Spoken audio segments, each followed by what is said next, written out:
कोजागिरी पौर्णिमेला आपण सगळे आवडीने आणि उत्साहाने दूध पितो. पण दूध का पितो याचं कारण माहिती आहे? शरद ऋतूची पौर्णिमा, जेव्हा चंद्र पृथ्वीच्या अगदी जवळ असतो. विज्ञानाच्या भाषेत सांगायचं तर यावेळी चंद्राच्या किरणांमध्ये एक स्पेशल वेवलेंथ असते, जी शरीराला शांतता देते आणि रोगप्रतिकारक शक्ती वाढवते. कोजागिरी पौर्णिमा शरद ऋतूमध्ये येते. त्यावेळी पावसाळा संपून हिवाळ्याची चाहूल लागलेली असते आणि वातावरणात सतत बदल होतात. अशा बदलत्या वातावरणात शरीराला ताकदीची गरज असते. ही ताकद दुधातनं मिळते, कारण यात कॅल्शियम असतं. याशिवाय दुधात ड्रायफ्रुट्स, वेलची पूड, दालचिनी, चारोळी मिक्स केले जातात.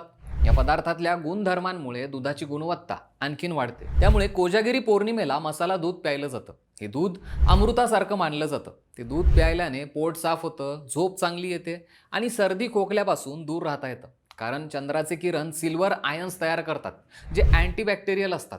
दुधात हे किरण मिसळले की शरीरातले टॉक्सिन्स बाहेर पडायला मदत मिळते. आणि याच कारणामुळे आपल्याकडे प्राचीन काळापासून कोजागिरीला चंद्रप्रकाशात दूध पिण्याची प्रथा आहे. ही माहिती तुम्हाला कशी वाटली? कमेंट करून नक्की सांगा.